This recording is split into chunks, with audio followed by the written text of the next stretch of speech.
Friends అందరూ ఆడుకోవడానికి వెళ్ళారు. నువ్వెందుకు వెళ్ళలేదు? లేదన్నయ్య నేను ఏమేం చెల్లెవాళ్ళని మన అన్నరా? లేదన్నయ్య నాకు భయం వేస్తుంది, నేను ఎక్కడికి వెళ్ళాను. ఏంగా చెల్లెనని నీకున్నా భయపడకు.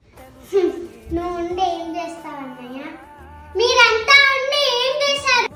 బయట పెద్ద పెద్ద వాళ్ళకి డాక్టర్స్, పోలీస్ జాబ్, టీచర్స్ వాళ్ళకి సేఫ్టీ లేదన్నయ్య. చిన్న పిల్లలం మాకు ఎక్కడ సేఫ్టీ? అందుకే స్కూల్కి వెళ్ళను, ఆటకి వెళ్ళను. మమ్మీకి ఇంట్లో హెల్ప్ చేస్తూ ఇంట్లోనే ఉంటా. ఇదంతా ఆగాలంటే పెద్దవాళ్ళు రోడ్డు మీదకి ర్యాలీ చేయడం కాదన్నయ్య.